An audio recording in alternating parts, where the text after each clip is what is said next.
अस्सलाम वालेकुम। Second year chapter 7 का आज लास्ट है हमारे पास टॉपिक सिस ट्रांस आइसोमरिज्म या इसका दूसरा नाम है ज्योमेट्रिक आइसोमरिज्म। तो सबसे पहले हम देखेंगे कि इसकी डिफाइन क्या है। The compound which possess the same structural formula. पहला जो पॉइंट है वो क्या है कि इनका स्ट्रक्चरल फार्मूला सेम होता है but differ with respect to the position of identical group in space are called cis-trans isomers and the phenomenon is called cis-trans or geometric isomerism। मतलब वो कंपाउंड जिनका स्ट्रक्चरल फार्मूला क्या हो, same हो, लेकिन वो क्या करें, डिफर करते हुए एक दूसरे से with respect to the position of identical groups in space. उनके जो साथ ग्रुप अटैच हुए हैं वो स्पेस में जो हैं वो क्या कर रहे हों, डिफरेंट हों। मतलब एक अगर ग्रुप ऊपर लगा हुआ है तो दूसरा नीचे लगा हुआ होगा, तो इस तरह की जो सिचुएशन होगी उसे हम क्या कहेंगे, सिस ट्रांस या ज्योमेट्रिक आइसोमरिज्म। सबसे पहले उसकी नेसेसरी कंडीशंस, जो ज़रूरी इंपॉर्टेंट कंडीशन है वो क्या हैं। पहली बात है there should be a double bond between carbon atom. जो compound cis trans isomerism show करवा रहे हैं उनके दरमियान क्या होना चाहिए, कार्बन कार्बन डबल बॉन्ड होना चाहिए। दूसरा, two different groups must attach with carbon atoms having double bond. अब वो कार्बन जिसके साथ क्या है, डबल बॉन्ड अटैच है, तो इसके साथ क्या होने चाहिए, डिफरेंट ग्रुप्स लगे होने चाहिए। इस कार्बन के साथ भी ये आपस में क्या होने चाहिए, डिफरेंट ग्रुप होने चाहिए। ये वाले चाहे दोनों सेम हो जाएं वो मसला नहीं है, लेकिन आपस में, मतलब ये फॉर एग्जांपल मैं ए लिख रहा हूँ तो इधर क्या होना चाहिए, बी होना चाहिए। ये दोनों क्या होने चाहिए, डिफरेंट होने चाहिए। ठीक हो गया। अब आ जाए हमारे पास सिस फॉर्म कौन सी होती है। In cis form the similar groups lie on the same side of the double bond. Cis का मतलब होता है on same side, on same side, एक ही साइड के ऊपर। ठीक हो गया। तो अगर क्या हो, डबल बॉन्ड के एक ही साइड पे जो है वो सिमिलर ग्रुप्स लाई कर रहे हों, एक ही साइड पे हों, तो उसे हम कहेंगे सिस फॉर्म। और ट्रांस का मतलब होता है ऑपोजिट या अक्रॉस साइड। ठीक हो गया। ऑपोजिट या अक्रॉस मतलब दूसरी साइड पे। तो ट्रांसफॉर्म में क्या होगा, in trans form the similar groups lie on the opposite side of the double bond. पहली बात, डिफाइन में जो लफ्ज़ इंपॉर्टेंट है वो सेम स्ट्रक्चरल फार्मूला, और डिफरेंस क्या है, respect to positions of identical groups in space. Space में वो एक दूसरे से क्या होने चाहिए, मुख्तलिफ होने चाहिए। अब आ जाएं जी इनकी एग्जांपल्स पे। पहली एग्जांपल है हमारे पास 2 ब्यूटीन। 2 ब्यूटीन में अगर हम देखें तो हमारे पास क्या है, कार्बन कार्बन डबल बॉन्ड हो गया, और इस कार्बन के साथ देखें तो ये CH3 है और ये H है। ठीक है, ये दोनों आपस में एक दूसरे से क्या हैं, डिफरेंट हैं। उसके बाद इस कार्बन पे देखें, ये CH3 है और ये H है, तो ये भी आपस में क्या है, डिफरेंट है। अब एक ही कार्बन के ऊपर जो दो ग्रुप जुड़े हुए हैं वो डिफरेंट होने चाहिए। ठीक है, वो दूसरे जो दूसरी साइड वाला कार्बन है उसके साथ वो सिमिलर भी हो सकते हैं या डिफरेंट भी हो सकते हैं। दूसरे कार्बन के साथ अटैच जो हैं वो डिफरेंट हों तो कोई मसला नहीं। अच्छा, अब यहाँ पे सिस फॉर्म में क्या होगा, कार्बन कार्बन डबल बॉन्ड है। अब डबल बॉन्ड के एक ही साइड पे अगर हम देखें, यहाँ पे जैसे ये ऊपर वाली साइड के ऊपर ही दोनों CH3 हैं, तो ये क्या कहलाएगी, सिस फॉर्म, और इस साइड पे दोनों हाइड्रोजन हैं, सिस फॉर्म है। ठीक है। अब ट्रांसफॉर्म में क्या होगा हमारे पास, ट्रांसफॉर्म में हाइड्रोजन एक दूसरे के ऑपोजिट आ गए, यहाँ पे CH3 है और इधर भी क्या आ जाएगा हमारे पास, CH3।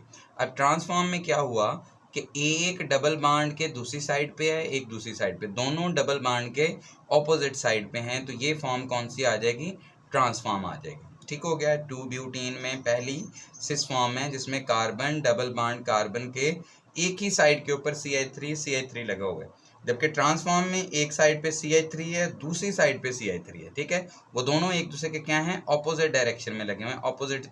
अब ये देखें स्पेस में जो है वो इनकी ओरिएंटेशन चेंज हुई है।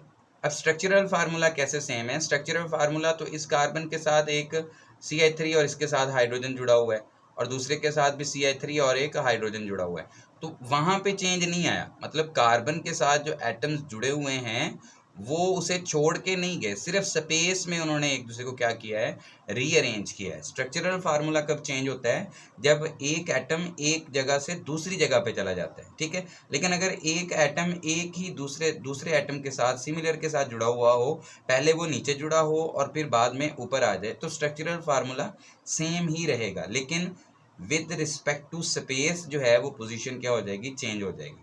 अब नेक्स्ट है हमारे पास 2 पेंटीन।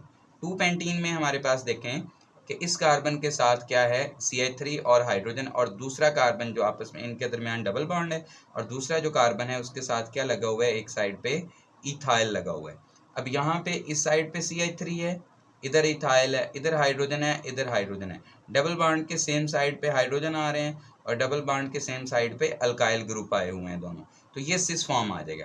ट्रांसफॉर्म में क्या होगा, हमारे पास एक साइड पे CH3, सिर्फ एक कार्बन के जो है वो हमने क्या करना है, चेंज करना है। इस कार्बन में हाइड्रोजन पहले नीचे था, अब इसे ऊपर ले गए हैं, और C2H5 जो है वो पहले ऊपर था, अब नीचे ले आए हैं। अच्छा, इसकी बजाय आप यूं भी कर सकते हैं, ये CH3 नीचे ले आए, ये H ऊपर ले जाएं और ये वैसे ही रहे, तब भी हमारे पास क्या बन जाएगी, ट्रांसफॉर्म बन जाएगी। फॉर एग्जांपल ऐसे भी कर सकते हैं, carbon double bond carbon, CH3 इधर ले आए और CH3 इधर रहने दें, इधर हाइड्रोजन आ जाए और इस साइड पे क्या आ जाए, हाइड्रोजन।